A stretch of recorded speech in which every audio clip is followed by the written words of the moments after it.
Nigeria, by extension Africa, battles a growing youthful population and with little or no meaningful engagement leaves a ticking time bomb on our hands. We are a blessed continent with great wealth, both in people and material. Our focus on ways remains driving conversations that affects us all. Topics in the news, social concerns, politics, leadership, governance, empowerment, resource management, conflict management, finance, SME sustainability, technological innovation, food security, health, education, brain drain, our well-being, citizenship, and much more. Our goal is to continuously drive these conversations, keep them burning at the table to effect a positive change, both for our nation and continent. Ways, what are you saying, has a secret ingredient that completes the conversation every single episode, and that ingredient is you. Our past conversations shaped our yesterday. To shape our tomorrow, we must keep talking. So, I want to hear you. Be a part of our live conversations Mondays through Fridays. And let's all have our say.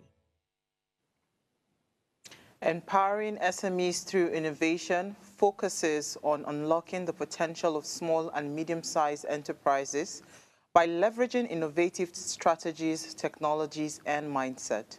This initiative aims to equip SMEs with the tool and expertise needed to drive growth, competitiveness, and sustainability, ultimately contributing to economic development and job creation. It's another beautiful episode on your favorite primetime show, Ways. My name remains Osayua Mesale, and today, let's take a break from politics and all the happenings around Nigeria, and let's discuss how we can empower SMEs through innovation. And of course, I'll be having a guest, Uzoma Dozie, much later. Remember, Ways is all about you. You are the wine Ways. So be a part of the conversation every single day. Add your voice to the discussion. You can also head on to our YouTube channel, the official Upgrade TV. Hit the subscribe button, like, share, and invite your families and friends to join the show right now. And when I open the phone lines, I would really love to hear your thoughts on this. As always, let me allow you ponder on this quote. It says, "Innovation is the ability to see change as an opportunity, not a threat." And this was from Steve Jobs. Yes, you can also join the conversation via video. Just send us an add me to our WhatsApp line. We'll add you via video. We'll delve into the conversation around innovation and how we can empower SMEs through innovations much later. First, let me run off on a break. When I come back, I have some news interest I'd like to share for the day. Stay with me.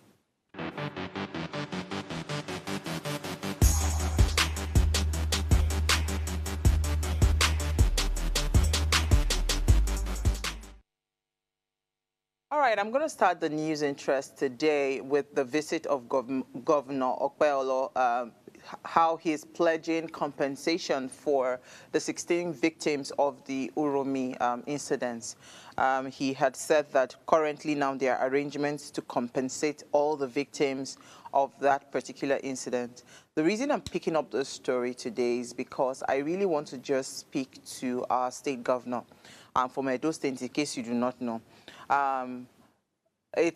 So the incident that led to the killing of those 16 people in Uromi was also something, would I say, is the bigger picture in all of this. There has been series of attacks, series of kidnapping, series of criminalities that have happened over time that necessitated them even setting up a vigilante in the first place. I like the idea of trying to bridge peace and then find, a way to just calm the tensions. Of course, I mean, I said yesterday, if you go on my TikTok and you go and see just my own tiny video, see all the hateful comments, over 1,000 comments on just, this Uromi incidents, based off of the video that I did. It will tell you that there are tensions that are flaring up and all of that. So I like the idea of him coming out, the governor coming out to say that he wants to compensate the victims, and it's a welcomed idea.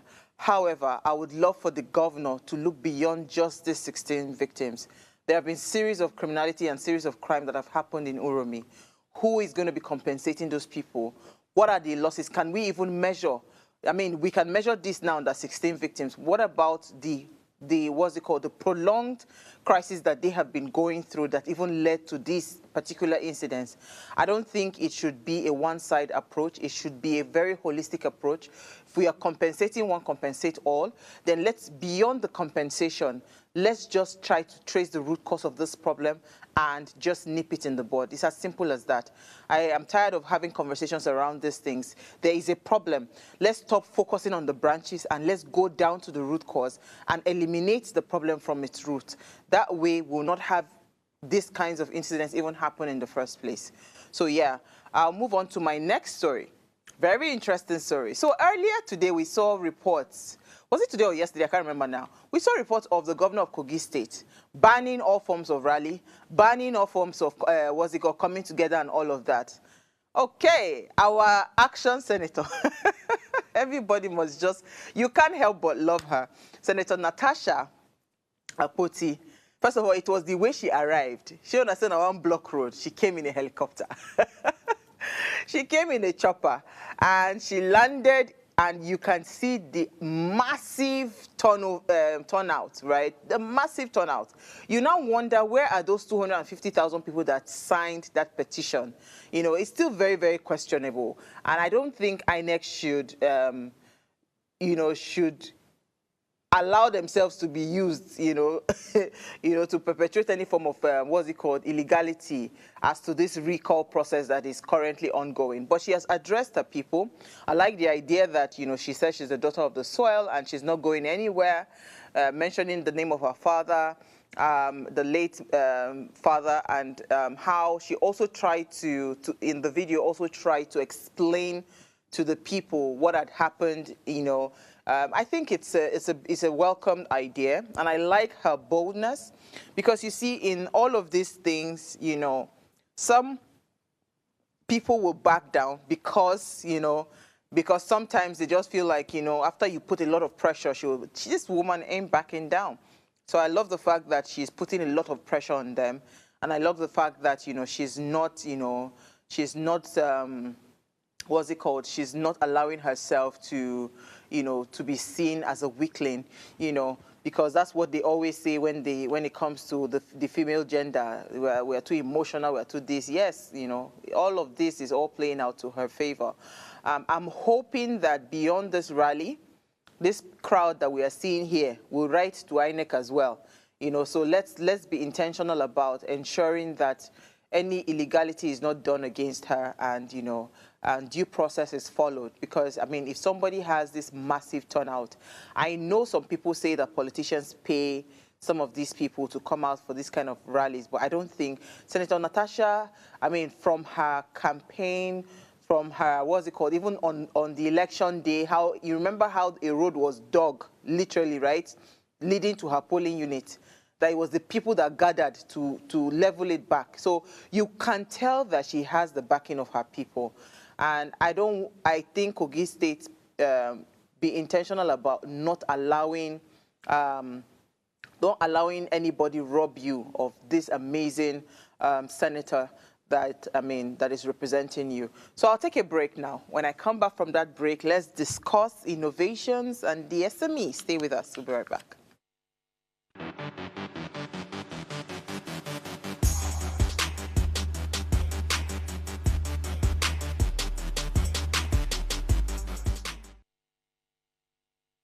Life is made up of moments, some that fill us with joy, others that test our strength.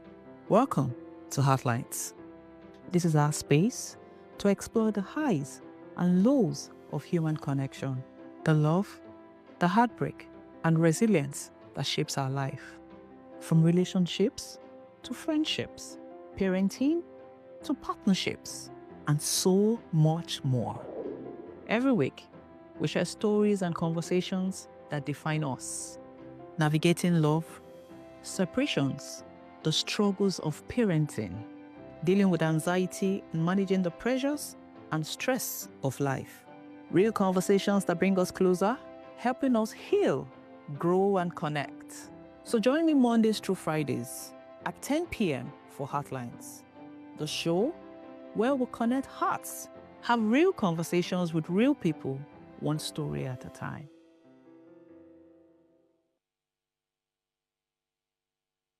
Tell us you're a Nigerian without saying a word. Energy security is one of the most pressing issues for many developing countries like Nigeria. And if there's going to be any meaningful progress, addressing our energy issues is non-negotiable. I need to see light for my house. Make them do something. Band A is expensive. I literally have to turn off all my appliances just to reduce costs. We need light. Introducing the Energy Outlook, your go-to show for everything energy. Every week, we will bring you the latest insights, innovation, and in-depth analysis of Nigeria's energy sector. From policy discussions to regulatory insights, we will analyze the key decisions influencing growth and sustainability in the energy sector. We'll bring you the human stories behind the headlines, giving you a personal perspective on the broader energy challenges. Join me every Friday at 6 p.m. for the Energy Outlook, your guide to the future of energy, where energy means business.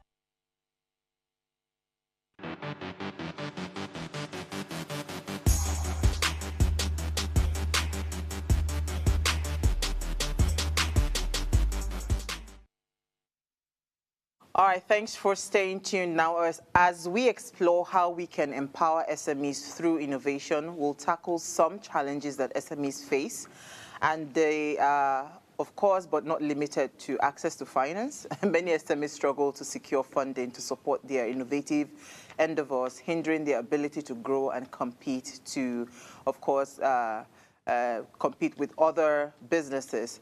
Also, more challenges, right, to address would be infrastructure, poor infrastructure, regulatory and tax burden rather, technology and digital gaps, market competition and access, talent and skill shortage, economic and political instability, and security concerns. So I'll stop here for now, right, and I'd rather invite my guest. So joining me to unpack how we can surmount these challenges is Uzoma Dozie.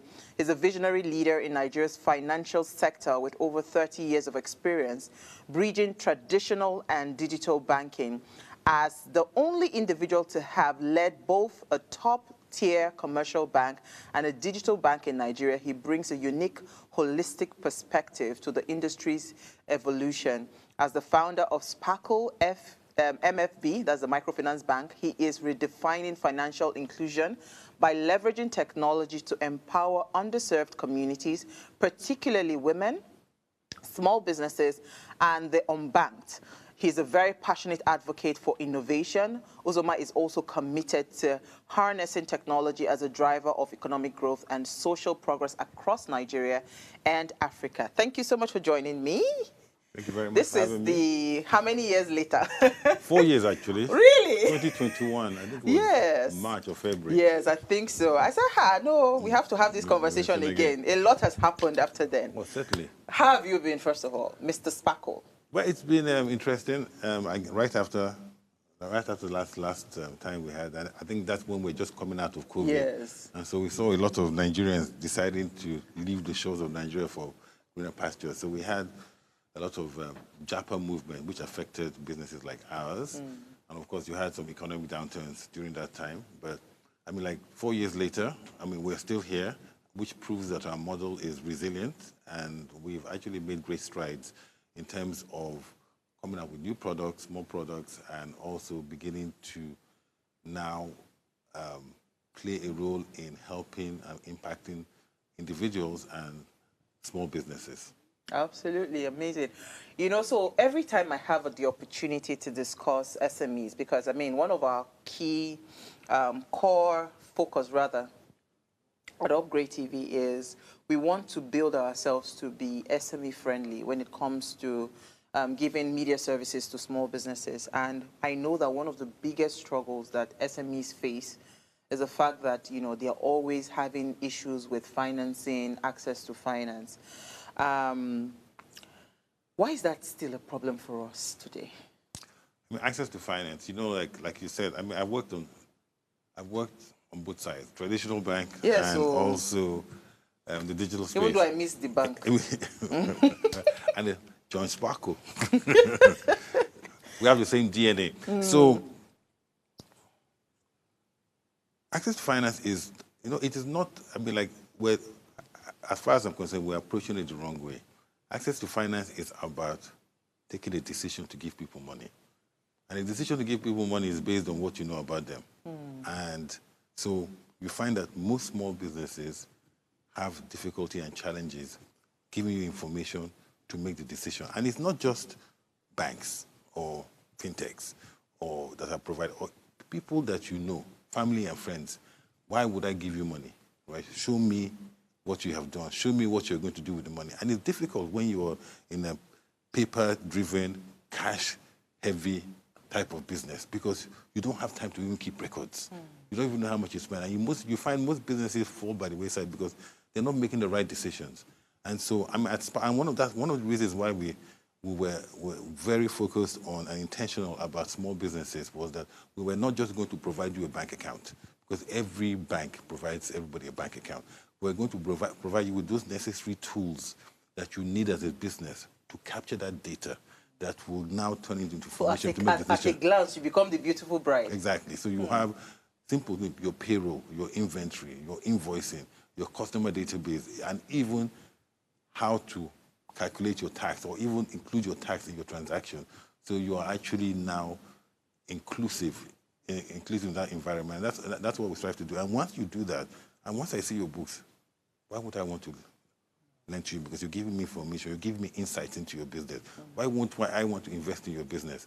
And so that's what we're trying to do. But of course, it requires a lot of hand-holding, a lot of education, and a lot of change. People are resilient to change. But now, with the role that the government is trying to play in actually changing people's ideas, mindset.